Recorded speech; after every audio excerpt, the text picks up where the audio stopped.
Hey everyone, welcome back to my channel. Today, I'm diving into something a little different, and I think you're going to love it. So picture this. I've recently adopted a puppy, and let me tell you, it's been a whirlwind of cuteness and chaos. But here's the twist. I've decided to teach my puppy how to cook a meal. Now, I know what you're thinking. Dogs can't cook. Nis e thirsty. But hear me out. This is more about the journey, the bonding experience, and a little creativity than actually whipping up a gourmet dish. Let's start with the basics. First off, if you're going to embark on this culinary adventure with your furry friend, you need to set the stage. Just like any great chef, my puppy, let's call him Max, needs the right environment. So, I cleared out my kitchen, made sure all the dangerous stuff was out of reach, and set up a little puppy-friendly cooking station. I even got a tiny chef's hat. Yes, I'm that extra. But can you blame me? A puppy in a chef's hat is just too adorable to resist.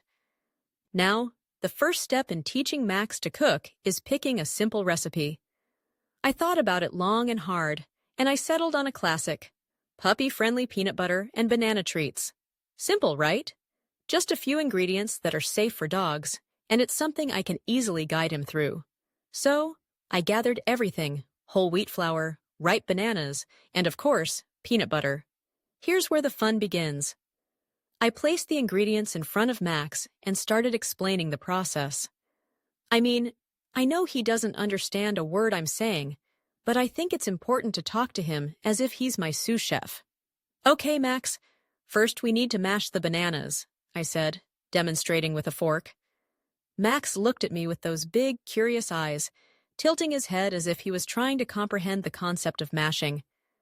I handed him a piece of banana, and to my surprise, he took it and gave it a good chew. Now, here's the thing about teaching a puppy anything. It requires patience. As I was trying to mash bananas, Max was more interested in the peanut butter jar. I mean, who can blame him? Peanut butter is like the holy grail of dog treats. So, I took a little scoop and let him taste it. His reaction was priceless. Tail wagging, little paws dancing, and that happy puppy face.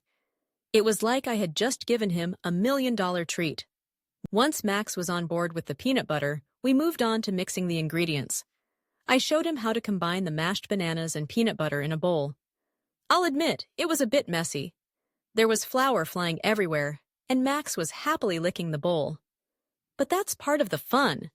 Cooking is all about experimenting, right? As we mixed, I started to think about the lessons we were learning together.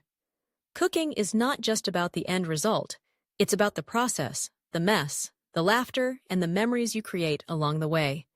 Teaching Max to cook was turning into a bonding experience. He was learning to trust me, to enjoy the process, and to embrace the chaos that comes with it. After we mixed everything together, it was time to roll out the dough. I showed Max how to use my hands to flatten it out, and he watched intently, as if he was soaking it all in. I even let him use his paws to help, which resulted in a lot of flour-covered puppy feet. I couldn't help but laugh.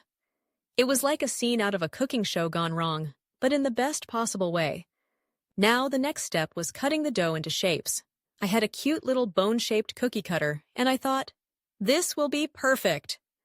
I demonstrated how to press it into the dough, and then I handed it to Max.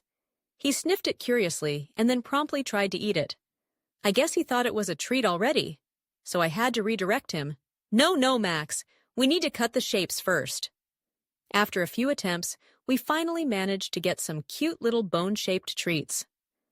I placed them on a baking sheet, and Max sat patiently, waiting for the next step. I couldn't help but feel proud. Here we were, a puppy and his human, creating something together. While the treats were baking, I took a moment to reflect on the whole experience. Teaching Max to cook wasn't just about making treats, it was about spending quality time together and building a stronger bond. It reminded me of how important it is to slow down and enjoy the little moments, even if they involve a flour explosion and a puppy who thinks everything is food. Finally, the timer went off, and I pulled the treats out of the oven. They were golden brown and smelled amazing. I let them cool for a bit, and then I presented one to Max. His eyes lit up, and he took it gently from my hand, tail wagging like crazy. Watching him enjoy the treat we made together was the best reward I could have asked for. So, there you have it. Teaching my puppy to cook was an adventure filled with laughter, mess, and a whole lot of love. It's a reminder that cooking doesn't have to be perfect. It just has to be fun. I encourage all of you to try something similar with your pets. You'll be surprised at how much joy it brings. Thanks for joining me today, and I can't wait to see you next time for more fun adventures with Max.